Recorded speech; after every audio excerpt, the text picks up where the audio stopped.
we get to the end of the year and there is an agreement to create a project, ideally the Children's Rising Center at Latimer Terrace, then they would have the ability to have that money come back. If not, it would stay with the city so that we are in line with the state constitution and not in violation of the gifts clause. So that's what brings us here. The Housing Authority Board voted on their resolution on this already, so they're ready to go, and we're ready to answer any questions. Bill, do you want to say anything? No, I think that Commissioner Collins summed it up pretty good, and we're just really excited about moving forward. As you know, many of our residents have been coming down to the council meetings for the past couple of months and have really engaged with the council members and the mayor's office to really get the project moving forward. They're very excited, and it creates an opportunity for Blueprint 15, if they so desire, to move forward with the Children's Rising Center to do so as well. So it's a very good agreement, and we're excited that things are moving forward. Commissioner, you're really. I think both these gentlemen set the table well. It's wonderful that we're no longer foreclosing on the possibility of doing what needs to be done on East Taylor Street. But Rochester Cornerstone are here. This is fully entitled and ready to move forward fast, rehabilitating these units of housing, taking care of the tenants who are there, and adding 4 units. And this does so via, I think, the most elegant deal that's been proposed in the 2 years we've been talking about this. So for the sake of just public awareness, can you take us through the actual value to value?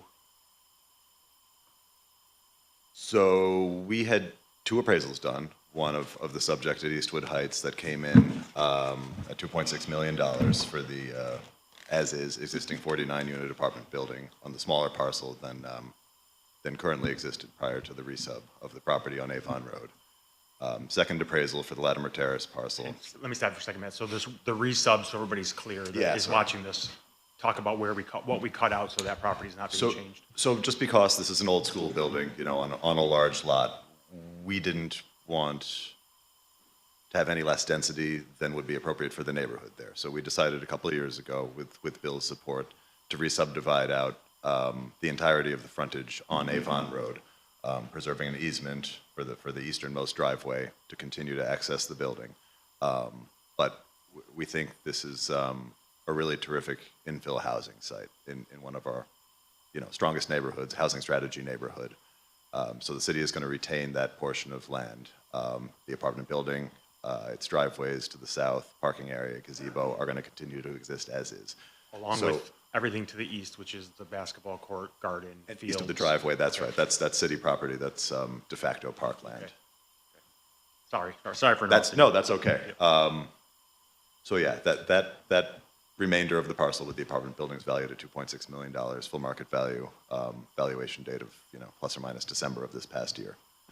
The Latimer Terrace land, which is 185,000 square feet, give or take, currently encumbered by, I think for lack of a better term, the housing units, but valued as if the housing units aren't there, just as raw land, assuming no environmental contamination, but encumbered by the restrictive covenants that HUD put on the property in, I believe, 1986.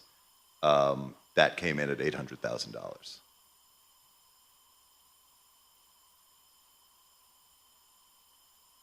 Now, the specifics on the deal, and I think I might maybe have misinterpreted, but I was just wondering, Bill, you're fairly comfortable. I mean, is this the $500,000 that's going to be held in escrow basically for the city? You're fairly comfortable.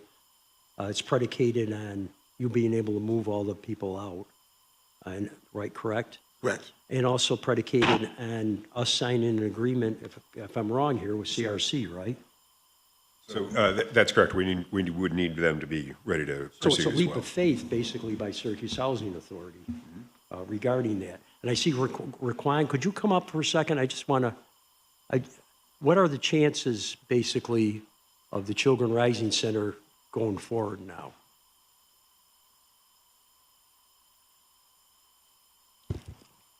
So good morning. This is a step in the right direction, but a lot of things would need to fall into play. We did lose a lot of funding, and so far, it's about $7 million. If we don't retain the ARPA funding from the city, that's $2 million. So we're talking $9 million, and we would need to be able to get those funds from somewhere. And at this point in time, we don't know where we can get those funds from. So we would need everyone's support to help us find that funding. So this is a step in the right direction as a path forward, but it's not a guarantee that the project will resume. The new market tax credits, I mean, are they a situation, that's the $7 million gap, Yes. right? Is there a situation where you reapply for them? We believe Once we will this- have the once this opportunity to agreement's- reapply next fall. Next when? Fall. Fall, okay. Yeah. Okay, so, knowing how those things happen, a lot of times you don't seem to find out what's going to happen until the very end here. Yeah. I don't know if that'll be enough time, because we're talking, what's the dates, Commissioner OJ or Commissioner Collins? On? So December 31st is the date. We'd originally proposed something sooner, looked at the deal that wasn't realistic. Excuse me, thank you. So Sue Katzoff Corporation Council's got it right. December 1st is what it is. So if there's not, if you haven't made up that gap, that $500,000 would be retained by the city? It would be retained by the city. Yep. Councilor. Roquan, is there any way that Allen Foundation is coming back to the picture? But Allen's Foundation stance is clear that they would want to see some type of change in the management team. I can't speak on the specifics of that change, but as presently constructed, they wouldn't come back. Management team in the city or housing? Housing or Authorities Management Housing team. Authority Management, Yeah. okay. And if they don't come back, that's another $5 million. So we go from being down 9 to down 14 million. So for the, Raekwon's reference to the $2 million in ARPA funding, what the city has done, as you all recall, but just for the greater good here, all the ARPA dollars are accounted for as far as the feds are concerned. So it is set aside in the special object, and assuming the full support of the council and the mayor's office, we're confident in that money. So it also means, I'm sorry. No, that's okay, go on. So it Councilor also John. means that if Allen Foundation doesn't come back to the table, the tax credit does, by the time we apply for tax credit, the ARPA fund, by then they would actually be Not going out. I don't think the ARPA fund would be affected. So The ARPA funds are fully, that money has already been set over into Okay, special okay. object. That's under our control. Okay. So collectively with the council and the mayor's office, we're there. But I think what you're hearing right now is the risk does not sit with the city. So the Housing Authority Board has voted on this. We are the ones that have the $500,000 that will sit in retainer, and you know that we've got a full team that is working, full steam ahead on how do we ensure that every possible opportunity to create a path forward for the project exists. Well, I would slightly disagree. I mean, certainly the financial risk doesn't lie with the city, but certainly the risk to that neighborhood. I think the Children Rising Center is the absolutely, epicenter of that. And I think obviously the administration, the council, we would do anything to make sure you make the benchmark as far as funding that center. And I know everybody realizes that, obviously. But like I said before, Bill, you're taking a leap of faith that somehow this is going to happen. The deputy mayor, I think Deputy Mayor wants to say something, don't you? The city absolutely sees the benefit of the Children Rising Center in the larger footprint in collaboration with the housing. Your statement is true. We're going to work very hard to try to fill these gaps. We just have to restart some of those funding sources. Well, if the new market tax credits don't come, if there's any other vehicle that we can get the money, including, my feeling is including the city funding or some sort of bonding or something that could be worked out, because obviously I think that we want to see something like this go forward. Maybe we can peel $7 million off that aquarium. We could ask the county for it. You remember that's part of the county budget there, Oh, yeah. Councilor Monto. Maybe ask that. All funding sources are on the table. So, That's not a bad suggestion. Not a I bad mean, suggestion. we're gonna like reach out to the county and state stakeholders too, right? Absolutely. 35 less dolphins. All funding sources are on the table. This is a amenity that was not designed by Blueprint, the Allen Foundation. We sought the input of the residents, and they came up with an amazing amenity that will benefit that community. So, putting on another hat, as the president of Blueprint, we are committed to it. We just have to, again, find our, the revised path or a new path to the finance packet, the finance stack for it. Just the timing. It's just all about timing. But to Raekwon's point, this step we're taking today is critical. We all know for any project, you got to have site control. Well, I guess my question is to Mr. Simmons. You know, it seems to me that an important part of the puzzle rests with your relationship with Allen Foundation. What are some of the steps that housing authorities is ensuring to make sure that this project continue? I mean, this obviously this moment today is important to that, moving to that direction. But it seemed to me, reading between the lines, that there is a level of discomfort from Allen Foundation and the housing authority, which could also stall moving forward. I mean, 12, you know, $14 million. It's a lot, and without that relationship, I feel moving forward we may end up in the same position we are in next year. Right. What's Well, your take?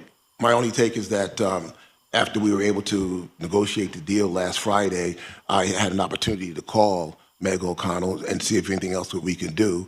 And she just said that it's going to be up to the Blueprint 15 folks. We're trying to pull money together. Things have been taking a long time, but you know, we'll go through our process. So it was still open-ended when I left and I talked to her, but the whole process in terms of the Children's Rising Center was to, our commitment was to provide the land. The Blueprint 15 and their group were designing the building, raising the money, and so in that regard, we had little involvement with it. Okay, I think, are there any questions for my fellow counselors? Go ahead, Councilor Nave. Bill, I'm going to go over the resident options for temporary relocation. Resident options were a lump sum payment in order to arrange your own accommodations. What is their payment?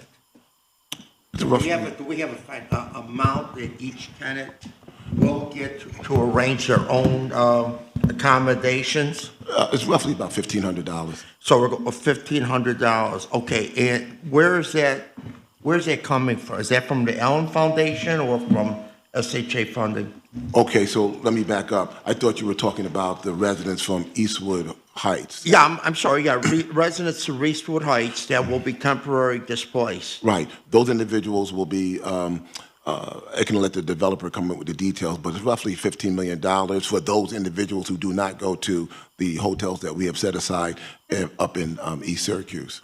Okay, so they can also temporarily relocate to an area hotel while work is being done. Correct. Okay, I understand. Now, when it comes to relocation storage, is that, do they have to pay for it, the tenant, or is that covered by SHA? Yeah, that's covered. Well, there really isn't much coverage for their appliances that, like bedrooms, items, and things like that. We have storage space in the building, and it'll all be wrapped up during the time period that they will be outside of relocated out of their apartments. So it will be there when the building is being renovated? That's correct. Okay, all right. And that we have, okay, and relocation coordinator will be hired as part of the project's working capital, help and accommodate work with the residents. So we have that in place? Yes. The coordinator? Okay, thank you. So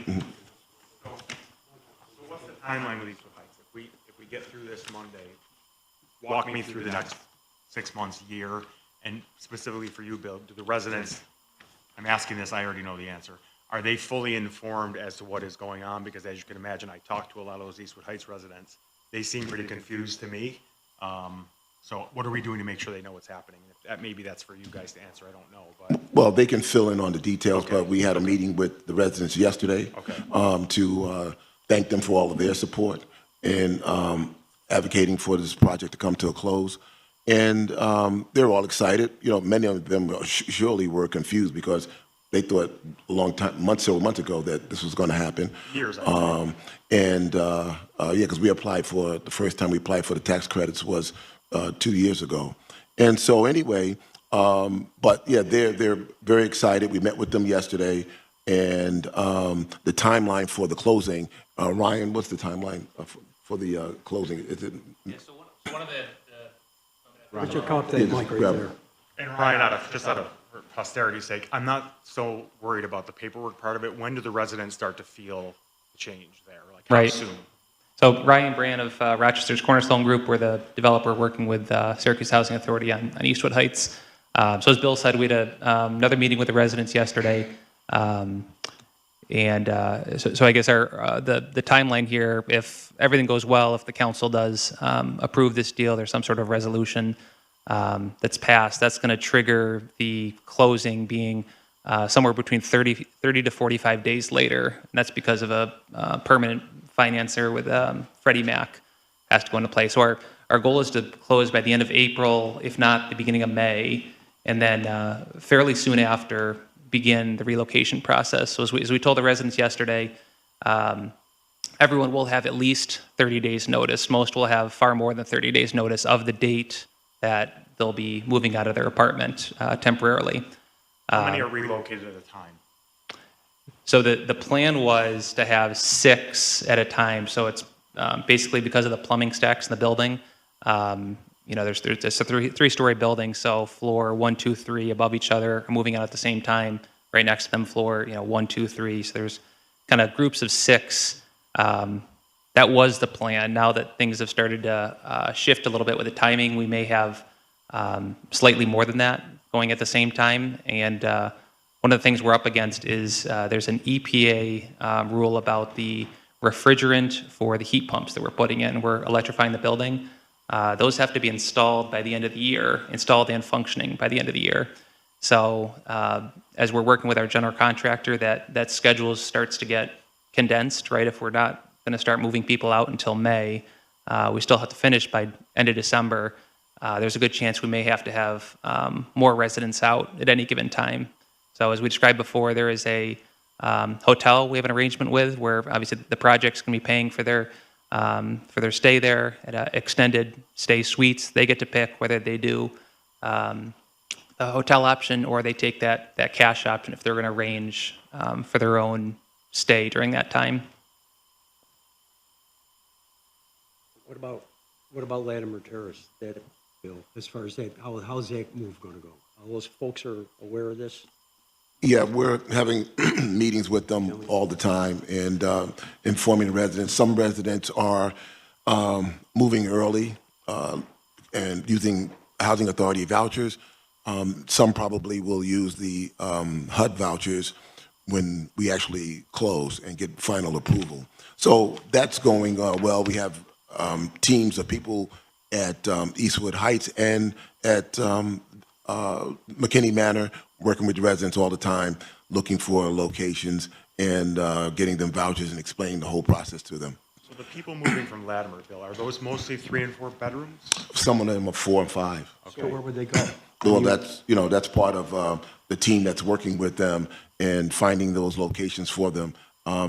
Housing Visions, Housing Visions have been very, very helpful. They got a number of properties that are open or will be opening up on Salina Street and Midland Avenue, and they'll be working with our residents as well. I mean, that's a real issue, obviously, larger apartments. Yes. They have to move in.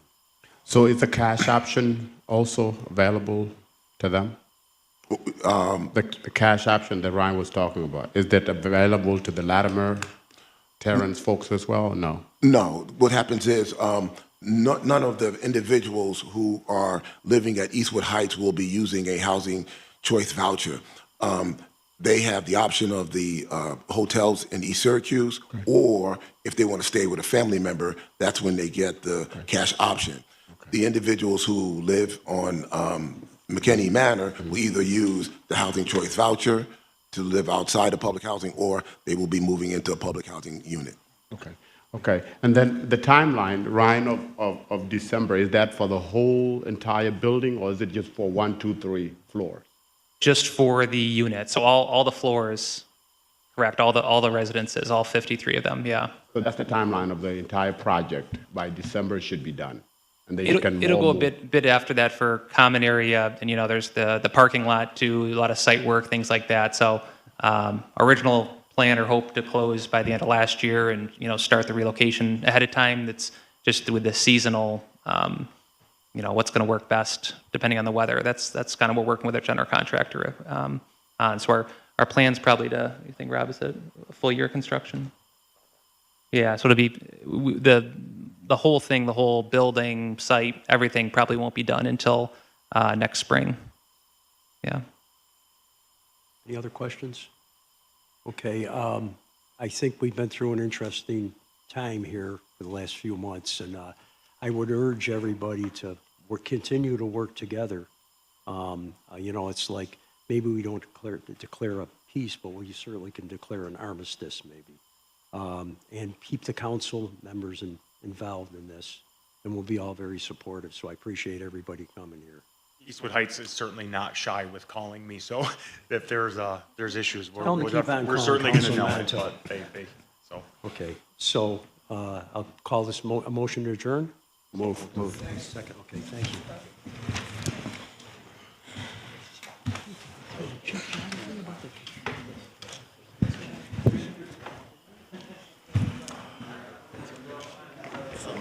Good. Yeah. I had a nice workout.